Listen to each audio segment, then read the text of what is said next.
Selanjutnya mari kita dengarkan paparan dari Bapak Irjen Pol Purnawirawan Abdul Ghafur. Pada Bapak kami persilakan.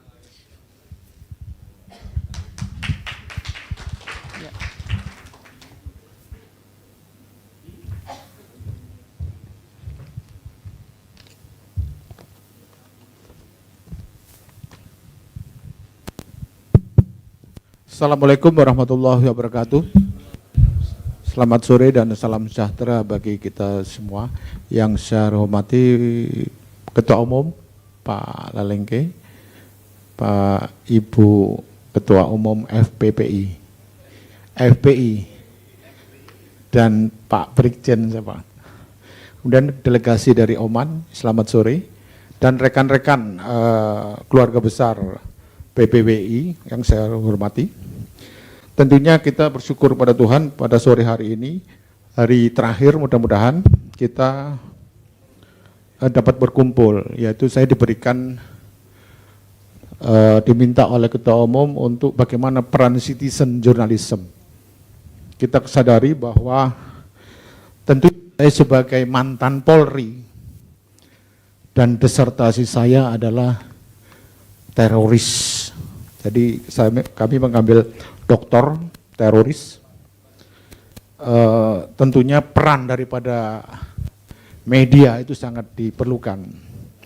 Karena sampai sekarang hampir semua pelaku teroris itu tidak pernah ada cita-cita menjadi teroris. Tapi dia ingin mati dijemput bidadari. Ini salah satu peran media sangat diperlukan di dalam era digital. Yang pertama, kemajuan teknologi sekarang ini menimbulkan luar biasa komunikasi. WhatsApp, semakin mudah teknologinya semakin membuat rusak mental di Indonesia, yaitu WhatsApp. Pemberitaan-pemberitaan hoax, dan lain sebagainya. Ini juga sangat mengganggu privasi setiap orang. Karena itu kita sebagai citizen journalism, pewarta warga, tentunya harus berpikir ketika kita akan mencet berita-berita kalau memang tidak sesuai dengan fakta di lapangan. Bidang komunikasi, ada Instagram, YouTube, Twitter, dan lain-lain. Itu sangat luar biasa. Sekuat apapun akan jatuh apabila kita mempunyai histori yang tidak baik. Cari nama Abdul Ghafur, pasti ada. Begitu. Jatuhnya cepat apabila kita tidak bisa di era digital sekarang ini, tidak bisa merubah sikap. Karena ada dua yang harus kita hadapi di era teknologi sekarang ini, yaitu satu, takdir Tuhan. Yang kedua adalah kemajuan teknologi. Itu yang kita hadapi. Yang kedua adalah tentang financial teknologi. Sekarang orang memberikan pelayanan sangat mudah. Saya akan membeli barang sangat mudah. Perkembangan fintech. Yang ketiga adalah e-commerce misalkan. Itu juga salah satu. Kemarin robot trading itu membuat kita semua kesulitan.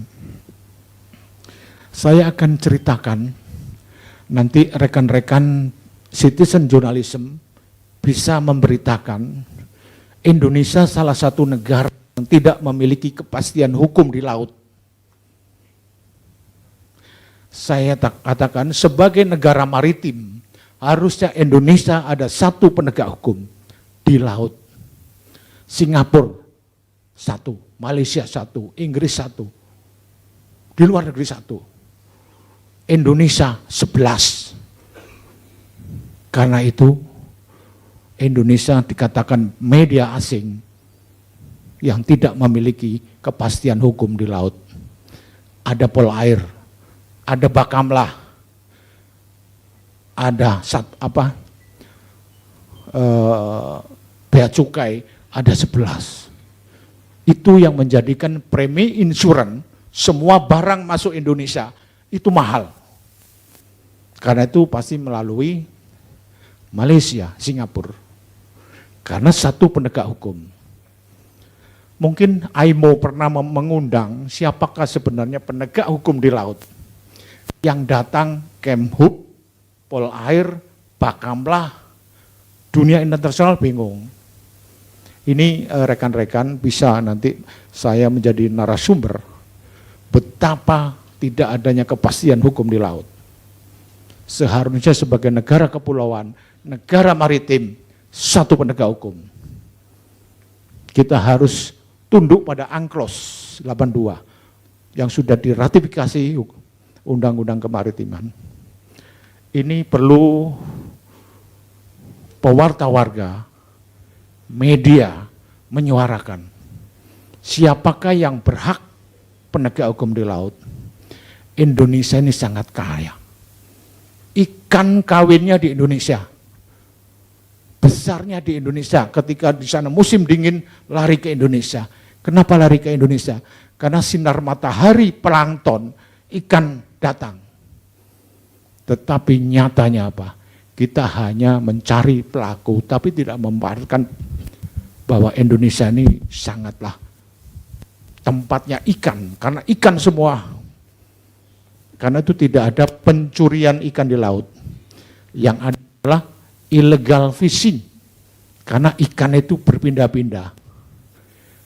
Ikan dari Thailand pindah Indonesia, Indonesia pindah, kecuali pencurian di Balong. Ini maksud saya, ini yang perlu diberitakan kepada negara, karena wartawan ataupun citizen journalism itu adalah merupakan agent of change bagi masyarakat. Tadi dijelaskan oleh Pak Ketua Umum bagaimana cara merubah mindset sehingga menjadi behavior.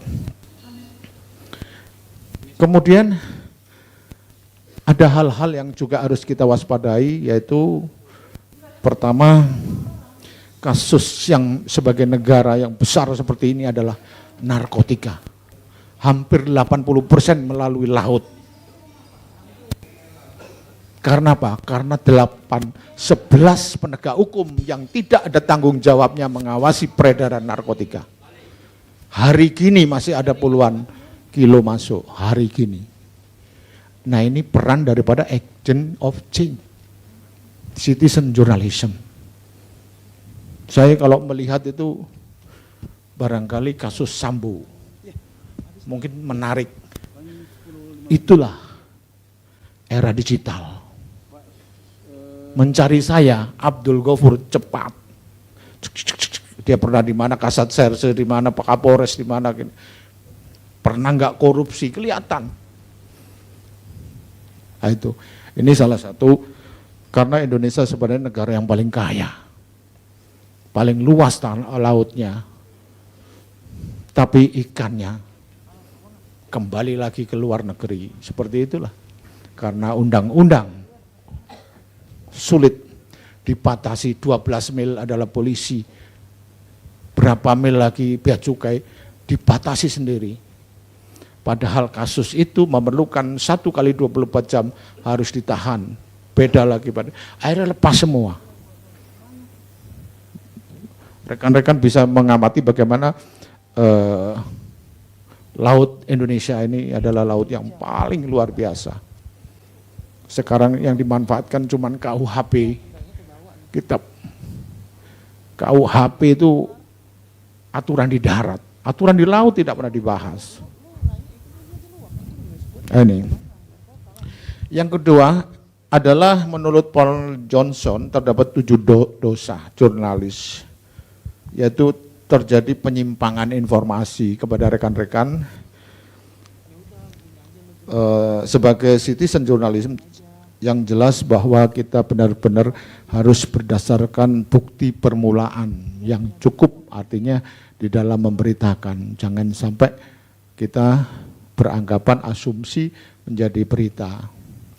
Karena terkadang wartawan itu hanya menyilahkan kepada orang yang aibnya terbuka, silakan hak jawab.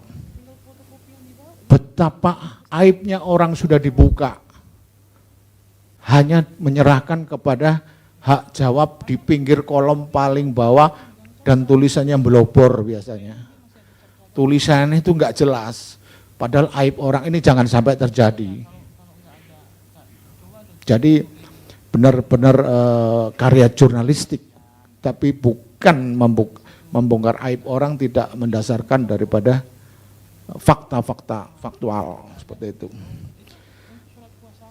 Kemudian mendramatisir perkara sebenarnya sekarang Polri dan Jaksaan ini mengedepankan artinya mensosialisasikan restoratif justice.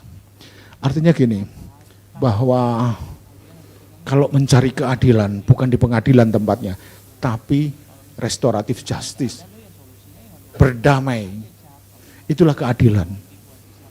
Karena seringkali bahwa perkara-perkara yang harusnya menang dikalahkan karena memberi makan pengadilan tinggi misalkan gitu. Begitu yang harusnya menang dikalahkan supaya MA, seperti itu. Karena itu orang yang disiksa nanti di alam akhirat sana adalah pertama adalah hakim, yang kedua jaksa, tiga polisi. Tapi saya bukan polisi darat, saya polisi Bakamla, jadi masuk surga.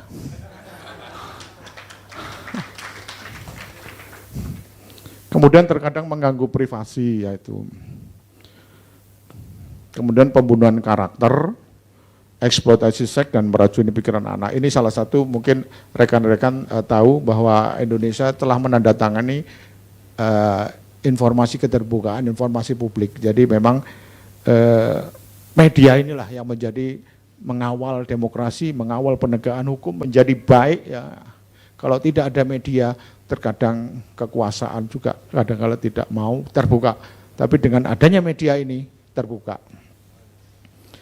Kemudian juga ITE perlu dibaca-baca ya, pasal 45 itu juga perlu dibaca-baca karena itu kalau kita salah mencet ini bisa kena ITE.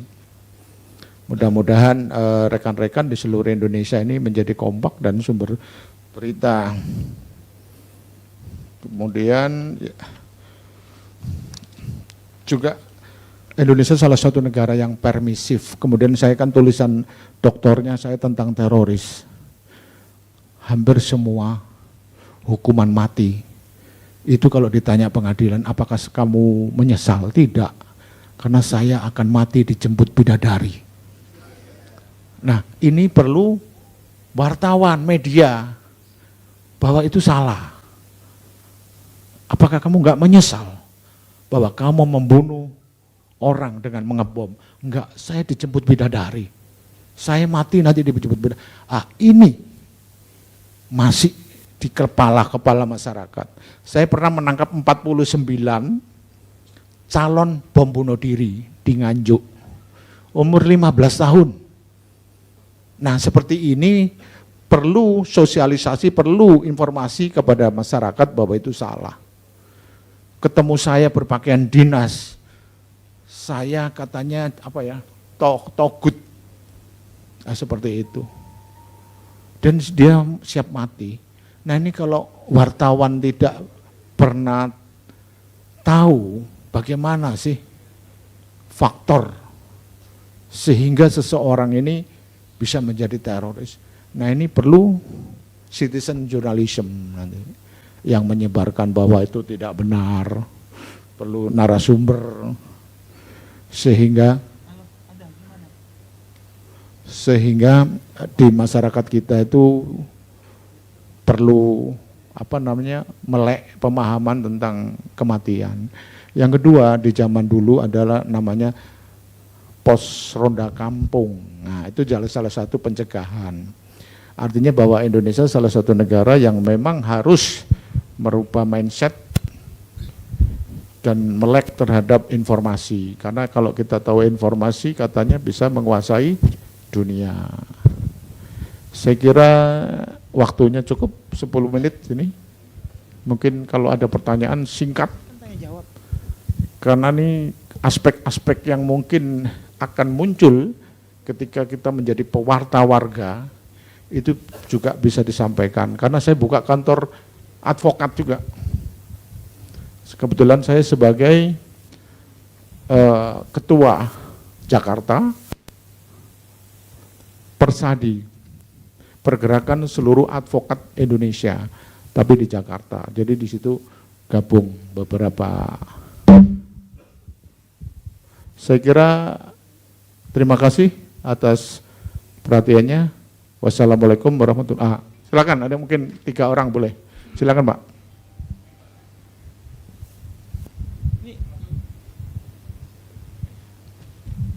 Tentang penegakan hukum boleh. Baik, Assalamualaikum warahmatullahi wabarakatuh. Izin saya dengan Mugiono dari Media Arus News. Saya tertarik dengan disertasi Pak Abdul Ghafur terkait dengan terorisme. Secara kebetulan saya punya kawan dekat, beliau mantan napiter. Kalau pernah dengar namanya Sofyan Suri. Ya. Jadi usulan dan pertanyaan saya menurut Bapak, apakah diperlukan seorang jurnalis atau citizen jurnalis bukan hanya dari sisi pemberitaan tentang bagaimana orang menjadi martir teroris, tapi perlukah hadir di tengah-tengah masyarakat, bekerja sama dengan tokoh-tokoh pendidikan, tokoh-tokoh agama, bahwa sejatinya orang menjadi teroris karena pemahaman agama yang parsial. Jujur, para gerakan-gerakan Islam, gerakan-gerakan agama yang keras, itu lebih sering memberikan dogma, memberikan doktrin, bahwa kalau mau masuk agama secara totalitas seperti ini. Gitu.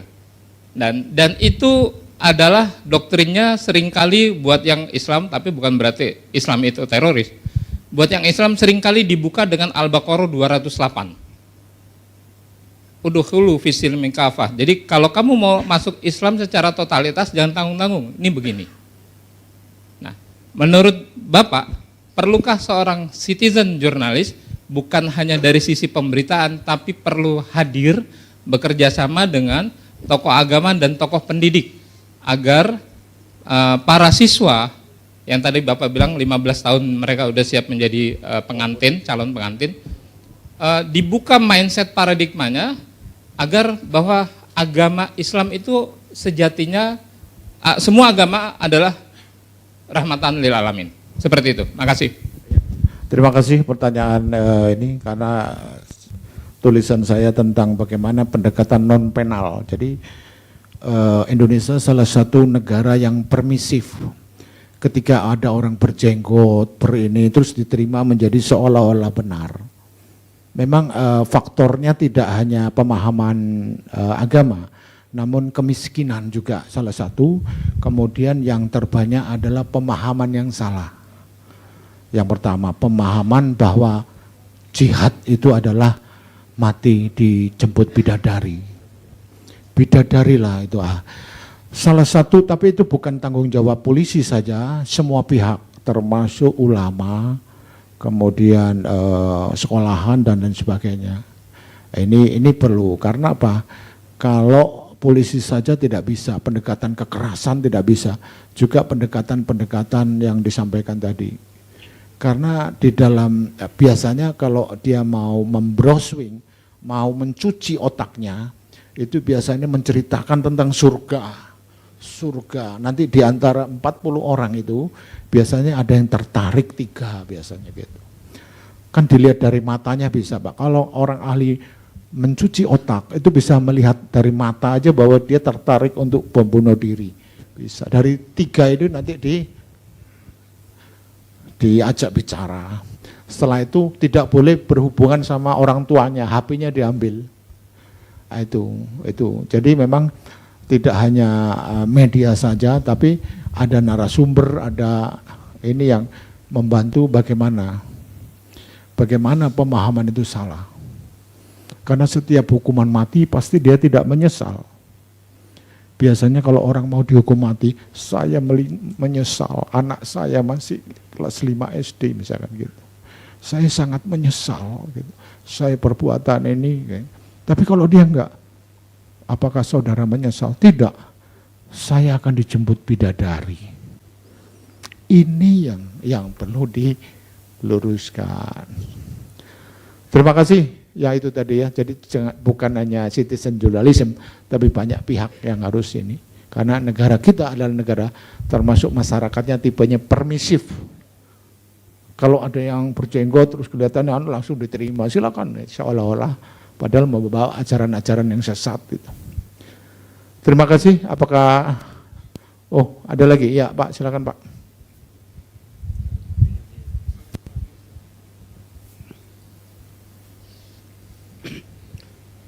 Terima kasih. Assalamualaikum warahmatullahi wabarakatuh. Perkenalkan, saya Hartawani dari DPC Kota Banjarbaru, Provinsi Kalimantan Selatan. Saya cuman minta pandangan dan bagaimana untuk menyikapi tadi dari Pak Gafur mengatakan kepada jurnalis atau media jangan seenaknya memberi berita, apalagi kalau hal itu tidak benar. Tapi saya rasa andaikan benar, seperti contohnya misalnya berita sering seperti di media atau di televisi berita tentang, dulu ada cerita tentang check and recheck. Nah, di dalam situ menceritakan mungkin keburukan atau cerita KDRT atau perselingkuhan. Nah, namun hal itu sepertinya tidak layak untuk diberitakan atau ditayangkan, tapi menurut pengamatan saya atau mungkin yang lain juga tahu, banyak yang suka untuk mendengarkan dan memperhatikan berita tentang itu. Nah, dalam hal ini bagaimana menurut pandangan Bapak untuk menyikapi hal itu? Sementara itu, terima kasih. Wassalamualaikum warahmatullahi wabarakatuh. Waalaikumsalam. Bad news is good news. Jadi gini, memang masyarakat kita dan umumnya kalau berita jelek itu menjadi berita bagus. Contoh, kalau polisi ataupun PPWI, istiqosa, mungkin membersihkan sungai, membangun gereja, membangun masjid, itu bad news. Tapi kalau PPWI dalam pemberitaannya memeras, itu adalah good news dan senang dibaca. Termasuk check and recheck atau inset. Itu kalau berita dia Leslar, itu balikan, orang melihat malas. Tapi kalau dia membanting istrinya di kasur, orang malah menunggu. Iklannya mahal, Pak. Nanti jam 8 misalkan ada Lesti, KDRT, itu iklan itu sudah mahal. Jam sekian, mahal jam sekian. Kalau murah jam 12 malam sekian. Itu justru inset, check and recheck, itu iklannya mahal, dipatok. Nah itu, jadi kalau menyikapi, ya saya kadang-kadang senang juga lihat yang, ya artinya Pak itu sebenarnya kalau aib dalam agama Islam kan nggak boleh. Tapi itu justru manusia. Kalau polisi, misalkan gotong royong membersihkan sungai Ciliwung, itu bad news, berita jelek. Tapi kalau polisi nendangi orang, itu berarti good news. Jadi itulah memang sifat manusia. Ketika kita diperlakukan jelek, belahan otak kita akan menyimpan lama. Bagaimana caranya menghilangkan itu? Ikhlaskanlah. Ketika Bapak ikhlaskan hilang. Tapi Bapak memorinya akan tersimpan. Kalau orang itu mengatakan jelek ataupun menganiaya dan diingat dan belahan otak kanan Bapak akan menyimpan lama.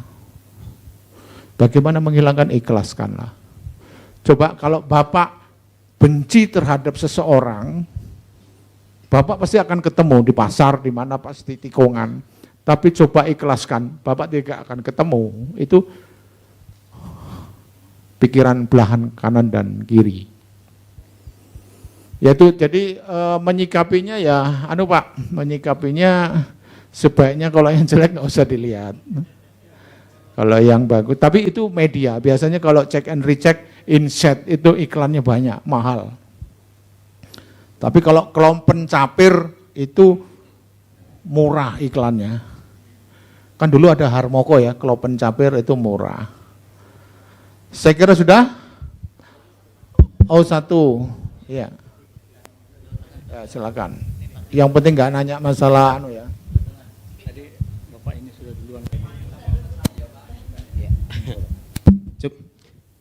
Assalamualaikum warahmatullahi wabarakatuh. Terima kasih atas kesempatan.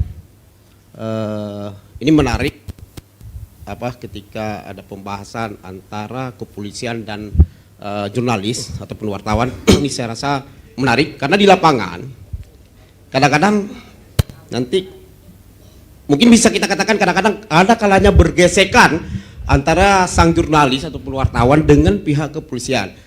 Mohon maaf, ini mungkin bisa juga menjadi masukan kepada DPN PPWI dalam hal kerjasama ya. Kalau bisa kita ada hubungan dan kerjasama yang baik. Ini ada salah satu contoh terjadi di Aceh Utara.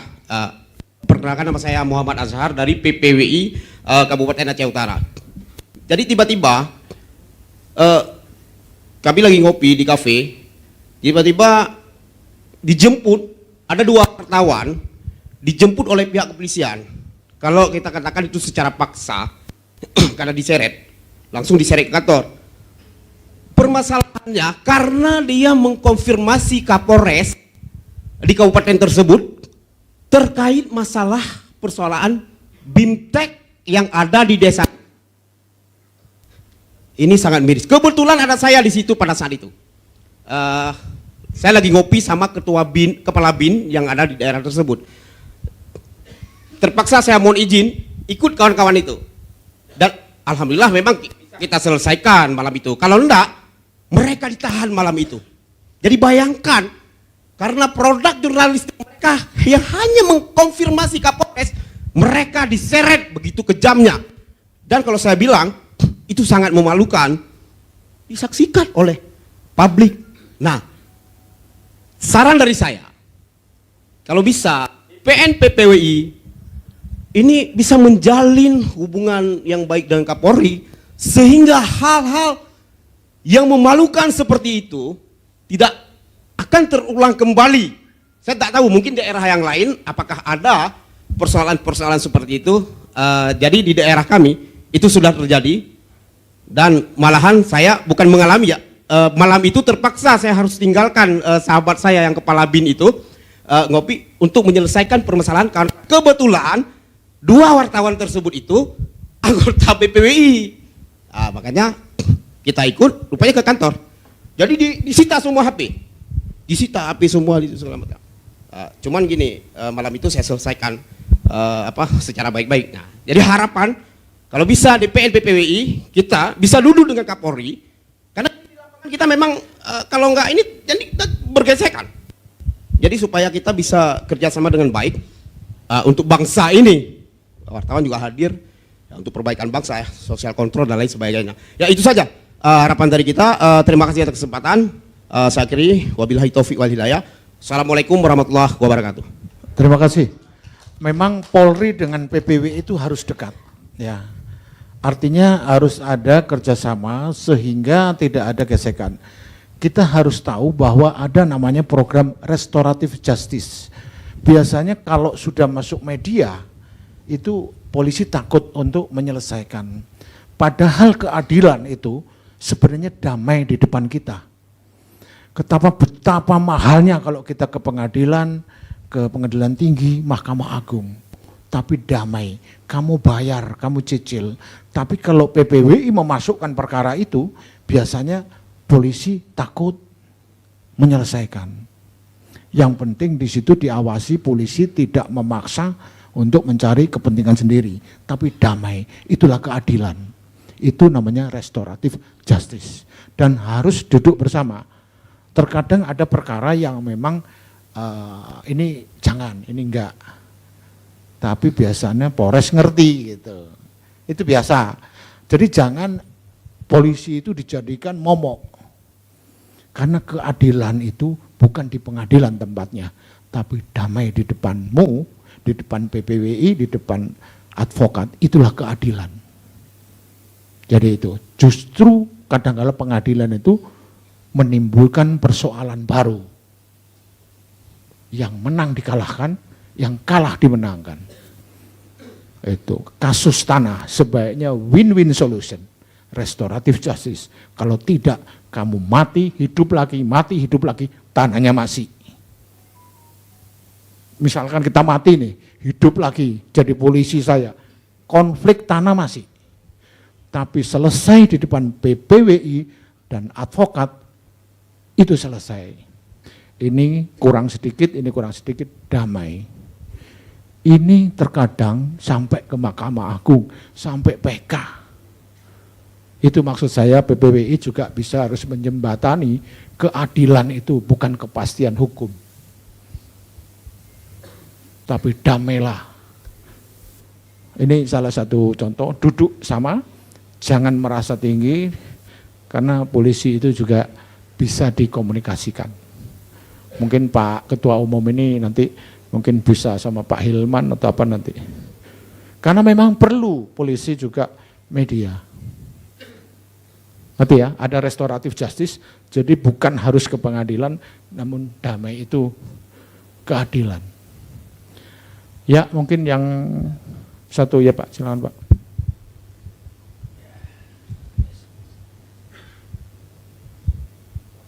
Yang senior dulu.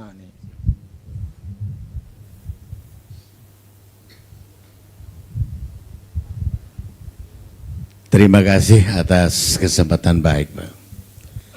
Saya tadi izin, Pak, sempat memberikan narasi tentang kebenaran. Jadi kebenaran itu sebenarnya doa, Pak. Ya, kalau doa itu dari kita seluruh bangsa Indonesia, bahkan dunia, maka bahkan akan terjadi yang kita lihat seperti kemarin. Saya ada membuat satu slogan bahwa ada satu pejuang bangsa Indonesia yang mau turun ke lapangan, yaitu seorang Wilson Lalengke. Itu yang dalam narasi saya. Begini Pak, saya sedikit memberi satu pandangan. Ini gayung bersambut. Ada pengalaman-pengalaman kita berbicara hukum, tapi hukum itu kita bawa dalam satu kertas. Saya dapat seseorang tukang pukul palu, menang. Saya punya linknya. Itu contoh. Dan link itu tidak bisa dipungkiri, karena mungkin teman berteman, saudara bersaudara, atau lehting per lehting, selehting resleting, kita tidak tahu itu ya, terbuka apa enggak. Jadi begini, ada pemikiran saya, intinya hukum itu di BAP Pak. Jadi kalau polisi biasanya dia mau bikin apa, orang ini dia mau bikin apa orang itu, terus nanti dari situ naik lagi ke jaksa. Di jaksa lagi kalau mainnya ada lagi, tekan lagi, tambah lagi. Jadi pasalnya berlapis. Nah ini Pak yang terkadang pengawasan ini dari mana kita ambil. Saya juga kurang paham karena sudah teratur. Tapi karena sudah teratur bisa diatur. Jadi tur-tur gitu Pak. Ya ada turnya. Jadi pemahaman saya, kalau memang ada satu hal yang bisa berbicara tentang independen, PPWI bisa mempersatukan atau PPWI bisa berkolaborasi dengan berbagai, saya tidak tahu pemikirannya nanti dipikirkan. Itu bisa Pak kita bikinkan kalau istilahnya RDP dengan DPR. Jadi nanti setiap daerah itu memiliki satu wakil-wakil tertentu yang sifatnya independen atau sifatnya yang bagaimana, yang akan mengukur putusan daripada yang dibuat ketika untuk diajukan ke jaksa hasil itu. Nah, jadi biasanya di situ, Pak. Rancunya itu di situ. Jadi sebenarnya itu kerancuan ini biasanya tidak balance dengan hasil sidang. Nah, sudah beda. Nah, ini ketika ini apa main yang bagaimana, apa dia lupa? BAP itu apa lupa gitu. Atau kadang BAP yang mana dicabut bagaimana, kurang paham. Nah, jadi ini sebenarnya ada yang menggiring, Pak. Nah, supaya bangsa kita tidak lagi menyebut yang tumpul atau tajam, atau yang baru aja angkat ngomong kambing hilang, selesai dan beres yang hilang sapi. Nah, itu sudah pada umumnya. Demikian yang bisa saya sampaikan, ya. Kalau ada pihak-pihak tertentu yang bisa sama-sama memikirkan hal ini, maka akan menjadikan satu tambahan pengawal Polri dalam memutuskan BAP itu sampai ke kejaksaan itu melewati mana. Mari kita berjuang memikirkan itu, Pak, untuk perjuangan, untuk kebenaran. Demikian, terima kasih, Pak. Jadi bahwa pidana itu adalah pembuktian material. Di dalam 184 KUHP, hukum acara, itu yang mengatur bagaimana tata cara penegak hukum menegakkan hukum. Keterangan saksi itu adalah yang saksi nyatakan di depan sidang. Kadangkala di BAP itu berbeda dengan sidang. Itu boleh. Hakim yang akan menilai kebenaran itu. Jadi terkadang di polisi beda, di anu beda. Kalau memang dia berbohong, nanti dicatat dan itu ditetapkan sebagai tersangka. Contoh saksi yang kita lihat. Jadi memang diawasi, Pak. Tidaklah mungkin kalau dia tidak melakukan, kemudian dia di berita acara bohong, akan kelihatan di mana, di persidangan. Jadi saksi yang menjadi alat bukti itu ketika saksi berbicara di depan sidang, begitu juga tersangka. Terkadang dia berbohong semua. Saksi berbohong, tersangka berbohong, hakim mempunyai keyakinan yang tidak boleh dipengaruhi oleh siapapun, walaupun tidak ada bukti yang mengarahkan, tapi keyakinan hakim itu berdiri sendiri. Saya putus kamu hukuman seumur hidup karena berbohong semua. Itu hakim. Hakim wakil Tuhan. Jadi walaupun di berkasnya berbohong-bohong, hakim yang menentukan. Karena itu sebenarnya pekerjaan yang berat adalah hakim. Karena langsung kepada Tuhan. Tentu. Jadi kalau polisi salah bisa di pra-peradilan usaha ini. Tapi mudah-mudahan hukum kita ini sudah bisa dirubah karena undang-undang KUHP kita itu tahun 46. Jadi Hindia Belanda tahun 45 merdeka, tahun 46 itu KUHP diciptakan. Karena di situ masih 3.500, 3.000, harusnya sudah dirubah. Nah, itu Pak. Hampir orang tidak tahu KUHP itu undang-undang nomor berapa. Barangkali saya mengambil doktor, saya cuma dites ini. Kalau saudara kandidat Dr. Abdul Ghafur bisa menyebutkan undang-undang KUHP undang berapa, Anda saya kasih nilai yang A katanya. Di dalam forum terbuka, saya bilang undang-undang nomor 1 1946. Boleh tanyakan pengacara, banyak yang tidak tahu. Taunya hanya KUHP, itu undang-undang nomor 1 tahun 1946. itulah saya lulus doktor teroris. Jadi itu. Jadi memang antara ini memang anu Pak, kalau berkas itu tidak sempurna, jaksa tidak mau terima. Jadi tetap pengawasnya adalah jaksa, dan kalau berbohong itu pasti kelihatan di dalam sidang. Karena ketika disumpah saksi itu biasanya demi Allah. Ketika orang disumpah itu berbeda Pak. Tapi saya sering disumpah sama istri, saya nggak mau demi Allah tapi bumi Allah. Istri kan nggak dengar. Coba kamu kalau enggak kamu bersumpah. Saya ngomong, bumi Allah, yang jelas katanya. Akhirnya saya ketahuan, kaki saya angkat satu gini, bumi Allah, saya enggak. Gitu.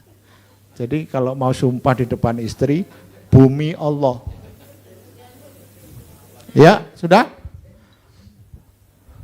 Terakhir ya? Oke, terakhir. Itu satu. Ya. Mungkin satu lagi ya? Ya, terakhir. Ya. Terakhir. Nama saya ada dalam Al-Quran, Baldatun, Toibatun, Warobun, Gofur. Abdul Gofur ya. Assalamualaikum warahmatullahi wabarakatuh. Selamat siang rekan-rekan jurnalis. Pertama-tama saya ucapkan terima kasih untuk Bapak Ketua Umum PPWI, Bapak Wilson Lalingkeh, dan Bapak Abdul Gofur. Saya Erwin J. Maha, pimpinan redaksi dari Laporkan Update 24.com. Di dalam diskusi ini saya ingin mencoba sedikit saja Pak menanggapi dan menyikapi sebagaimana yang Bapak katakan tadi tentang Undang-Undang ITE ya. Kalau nggak salah ada ya, tadi ya Pak ya. Ada. Di dalam pertanyaan saya di sini, kita nih sebagai media nih Pak, jurnalis, kekuatan dasar hukum kita diatur dalam Undang-Undang 40 tahun 99. Tentang pers ya. Tentang pers. Di pasal 8 kan juga ada ya Pak ya. Di pasal 1 jelas bunyinya wartawan Indonesia harus mempunyai itikat baik. Kan gitu ya Pak ya.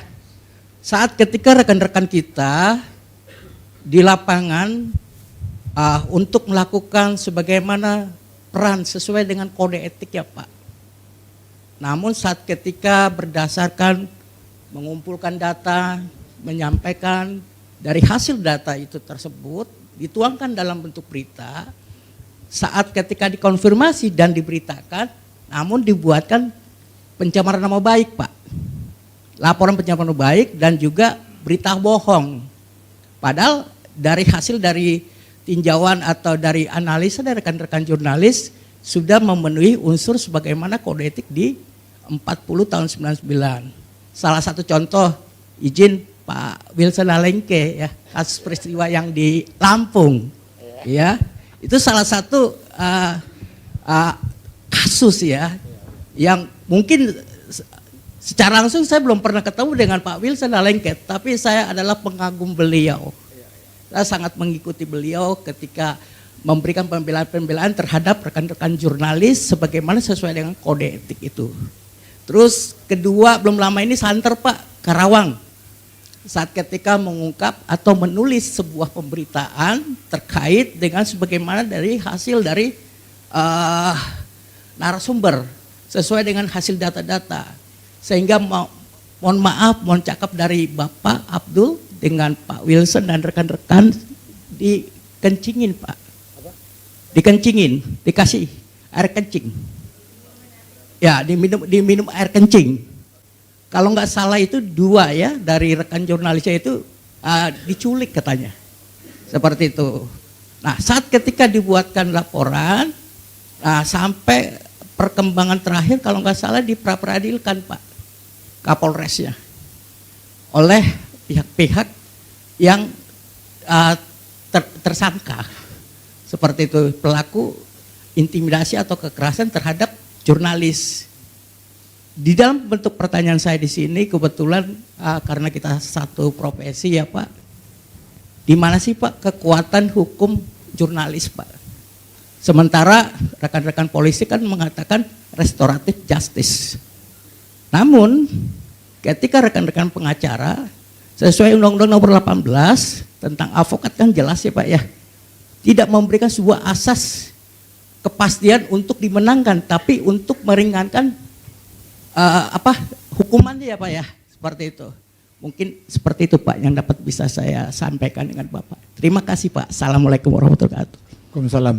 Itu sebenarnya pidana ya, ngencingin seperti itu pidana. Artinya tidak bisa restoratif justice. Jadi silakan duduk. Restoratif justice itu ketika mungkin konflik tanah ataupun hal-hal yang ringan sifatnya, utang piutang yang diadukan menjadi penipuan, itu bisa di restoratif. Artinya juga penyidiknya harus mau, karena saya akan niat bayar karena memang desakan anak seperti itu. Tapi kalau perlakuan terhadap jurnalis seperti itu, ya tidak ada jalan lain, pengadilan, kepastian hukum harus disentuh. Karena apalagi suruh minum air kencing seperti itu langsung harus, itu media bisa itu. Tapi kalau sudah menyebut tersangka, diduga gitu biasanya ya, diduga, jangan sampai trial by the press gitu, jangan memvonis. Tapi itu bisa nanti kan bisa dilaporkan kepada ketua umum atau apa gitu. Ya yang penting itu perlu dilihat kode etik dan undang-undang 40 tentang pers itu berdasarkan bukti permulaan. Berbukti permulaan itu berarti biasanya dari korban dan cover both side, seimbang gitu. Saya kira mudah-mudahan lama di era digital ini semuanya harus transparan. Saya berikan tadi ulasan tentang kepastian hukum di laut itu supaya nyantol di sini, besok di Polda ataupun menanyakan, Pak sebenarnya kewenangan siapa? Itu banyak sekali. Dan itu saya minta dukungan, saya narasumber juga boleh, karena memang negara ini harus kaya. Negara ini harus kaya. Kasihan. Laut kita itu banyak ikan, banyak untuk kawinnya, ikan kawin loh di Indonesia. Ketika panas, lah ikannya diambil. Bisa di Thailand, katanya ikan saya itu loh, ikan itu pindah. Nggak bisa menetap, di sini dingin lari sini, ini, seperti itu. Terima kasih. Wassalamualaikum warahmatullahi wabarakatuh.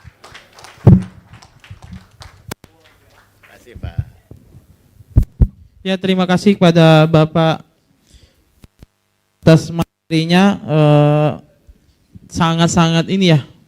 Memang permasalahan jurnalis itu tidak hanya satu atau dua, tapi terkadang ada lagi. Tapi dengan paparan tadi harapan juga teman-teman kembali membuka pola pikir kita untuk aktivitas ke depannya. Baik.